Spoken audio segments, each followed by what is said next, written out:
بسم اللہ الرحمن الرحیم۔ کم تو اسلام کے معزز سامعین کو محبت برا سلام۔ حضرت ابن عباس رضی اللہ عنہ فرماتے ہیں کہ قارون حضرت موسیٰ علیہ السلام کی برادری سے تھا۔ ان کا چچا زاد بھائی تھا، دنیاوی علوم میں بہت ترقی کی تھی اور حضرت موسیٰ علیہ السلام پر حسد کرتا تھا۔ حضرت موسیٰ علیہ السلام نے اس سے فرمایا کہ اللہ جل شانہ نے مجھے تم سے زکوٰۃ حاصل کرنے کا حکم دیا ہے۔ اس نے زکوٰۃ دینے سے انکار کر دیا اور لوگوں سے کہنے لگا کہ موسیٰ اس نام سے تمہارے مالوں کو کھانا چاہتا ہے۔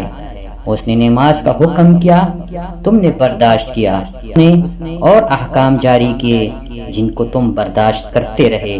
اب وہ تمہیں زکوٰۃ کا حکم دیتا ہے، اس کو بھی برداشت کرو۔ لوگوں نے کہا یہ ہم برداشت نہیں کر سکتے، تم ہی کوئی ترکیب بتاؤ۔ اس نے کہا میں نے یہ سوچا ہے کہ کسی فاحشہ عورت کو اس پر راضی کیا جائے جو حضرت موسیٰ علیہ السلام پر اس کی تہمت لگائے کہ وہ مجھ سے زنا کرنا چاہتے ہیں۔ لوگوں نے ایک فاحشہ عورت کو بہت کچھ انعام کا وعدہ کر کے اس پر راضی کر لیا کہ وہ حضرت موسیٰ علیہ السلام پر الزام لگائے۔ اس کے راضی ہونے پر قارون حضرت موسیٰ علیہ السلام کے پاس گیا اور ان سے کہا کہ اللہ تعالیٰ نے جو احکام آپ کو دیے ہیں وہ بنی اسرائیل کو سب کو جمع کر کے سنا دیجئے۔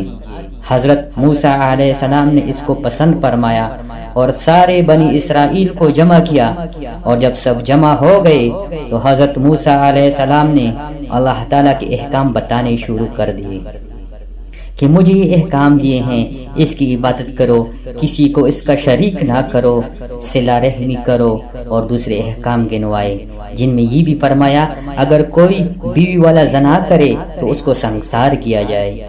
اس پر لوگوں نے کہا اگر آپ خود زنا کرے؟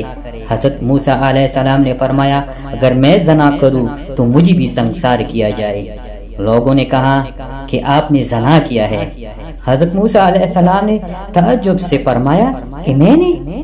لوگوں نے کہا جی ہاں آپ نے، اور یہ کہہ کر اس عورت کو بلا کر اس سے پوچھا کہ تو حضرت موسیٰ علیہ السلام کے متعلق کیا کہتی ہے؟ حضرت موسیٰ علیہ السلام نے بھی اس کو قسم دے کر فرمایا کہ تو کیا کہتی ہے؟ اس عورت نے کہا جب آپ قسم دیتے ہیں تو بات یہ ہے کہ ان لوگوں نے مجھ سے اتنے انعام کا وعدہ کیا ہے کہ میں آپ پر الزام لگاؤں، آپ اس الزام سے بالکل بری ہیں۔ یہ سن کر حضرت موسیٰ علیہ السلام روتے ہوئے سجدے میں گر گئے۔ اللہ جل شانہ کی طرف سے سجدے میں وحی آئی کہ رونے کی کیا بات ہے، تمہیں ان لوگوں کو سزا دینے کے لیے ہم نے زمین پر تسلط دے دیا، تم جو چاہو ان کے متعلق زمین کو حکم دو۔ حضرت موسیٰ علیہ السلام نے سجدے سے سر اٹھایا اور زمین کو حکم فرمایا کہ اس کو نگل جا۔ اس نے ایڑیوں تک نگلا تھا کہ وہ عاجزی سے حضرت موسیٰ علیہ السلام کو پکارنے لگے۔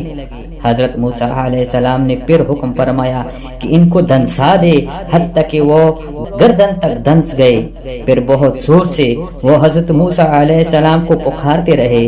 حضرت موسیٰ علیہ السلام نے پھر زمین کو یہی فرمایا کہ ان کو لے لے، وہ سب کو نگل گئی۔ اس پر اللہ جل شانہ کی طرف سے حضرت موسیٰ علیہ السلام پر وحی آئی کہ وہ تمہیں پکارتے رہے اور تم سے عاجزی کرتے رہے۔ میری عزت کی قسم اگر وہ مجھے پکارتے اور مجھ سے دعا کرتے تو میں ان کی دعا قبول کرتا۔ وآخر الدعوانا ان الحمد للہ رب العالمین۔